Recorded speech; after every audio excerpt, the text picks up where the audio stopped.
everybody, welcome back to another Spooky Sunday video and welcome back to my channel. Like I said in my other video, this background is kind of gloomy, the lighting's kind of gloomy, it's super stormy, super rainy, and so this is the best lighting I can get. I'm using a ring light right now and it's still kind of dull and I apologize for that. But you're here for the entertainment, not my lighting. So without further ado, let's get into today's video. So today's video is weird, controversial pop culture moments. And like always, the source will be linked in the description where I have gotten all this information from, so if you want to go and check it out, it'll be down there. But let's get into it. This one's kind of gross, but it is the time that Ozzy Osbourne bit a head off a bat. I like rock music, alternative music. I like that style and genre of music, but I do not understand some of the things that they do sometimes, aka biting heads off bats. I'm sorry if I'm gonna have people in the comments coming after me, but I just don't like animal cruelty. But I'm gonna read the story anyway, and we're all allowed to have a difference of opinion. If you think that it's cool that rock stars do stuff like that, that's your opinion, you're entitled to it. Personally, I just don't like it, but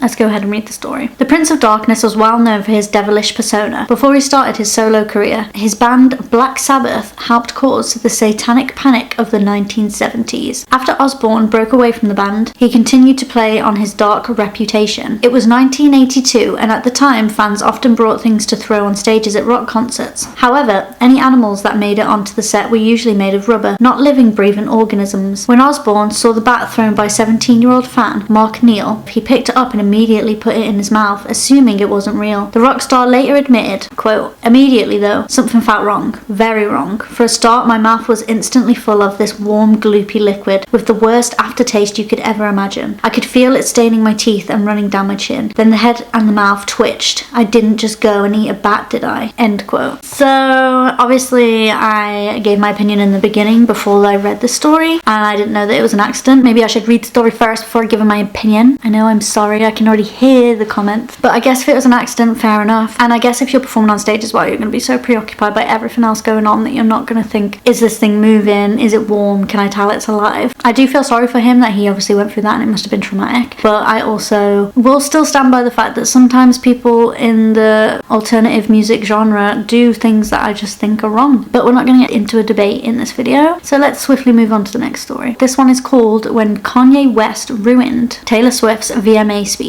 During the early minutes of the 2009 VMAs, hosts announced that Taylor Swift had won her only nomination of the night, which was Best Video by a Female Artist for her song You Belong With Me. While Taylor Swift had benefited from its successful year, Beyoncé Knowles had swept the VMA Nation lists with her hit Single Ladies. As Swift walked to the stage to give her acceptance speech, most assumed that Knowles would have her time later on in the show, most everyone but Kanye West. As Swift graciously began her acceptance speech, West came on stage and interrupted, quote, "Yo, Taylor, I'm really happy for you."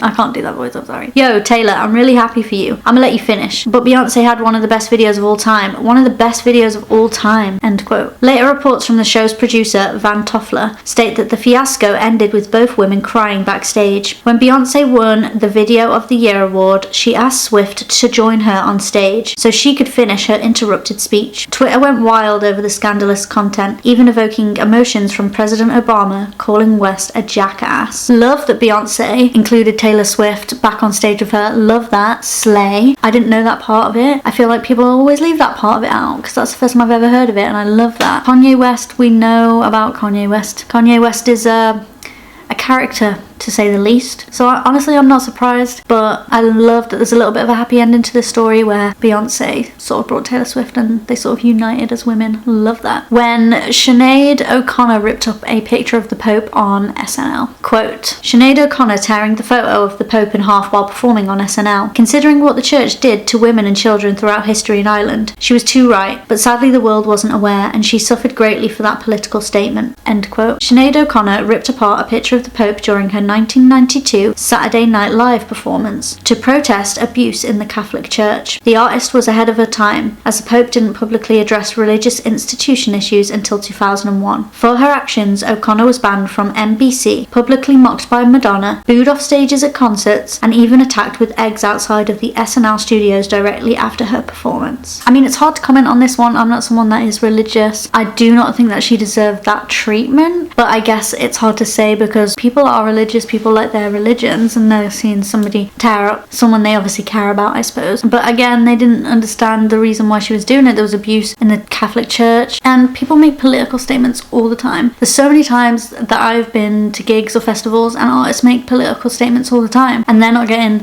booed off stages, egged and things like that. I feel like freedom of speech is obviously a lot more accepted nowadays compared to 1992 is when it was. Yeah, 1992. So maybe in a different time this wouldn't have happened. I don't think someone deserved to be treated like that, but it's also hard because I guess if you're religious you would see that as something really, really awful to do. So I don't know. When Michael Jackson's hair caught on fire whilst filming a Pepsi commercial. Michael Jackson was filming a Pepsi commercial with the members of the Jackson 5 in 1984 when his hair caught on fire mid-take. The commercial included pyrotechnics and some embers fell to his head as he walked down the staircase performing. The Thriller vocalist didn't notice that his scalp was ablaze and continued dancing until a friend ran onto set and threw him to the ground to put out the flames. The singer lost all of his hair and had reconstructive surgery on his scalp. Pepsi & Co. offered $1.5 million in compensation, which Jackson donated to the hospital that treated him. The award-winning performer became addicted to painkillers because of his injuries. His makeup artist said that on set at the time of this mishap, he recalled that Jackson mentioned that he had to keep dancing during the ordeal. He reportedly said, "I can't disappoint the audience." So that's obviously really, really sad. We kind of know a bit about the Jackson 5, Michael Jackson, and the way that his parents sort of treated them growing up as child stars. So with him literally dancing whilst being on fire and saying that he can't disappoint the audience, I think that's something that he's learned throughout childhood. And I think it's really sad that he then got addicted to painkillers, because I'm pretty sure that that's something that affected him in his time of death. Like, I'm sure painkillers had something to do with Michael Jackson dying, correct me if I'm wrong. So it's kind of sad that maybe that's where it all started, was from this Pepsi commercial. Possibly, we never know, speculation, theorizing here, that it could have been started from that. But yeah, I just think that Michael Jackson's whole life is kind of really sad, especially his childhood.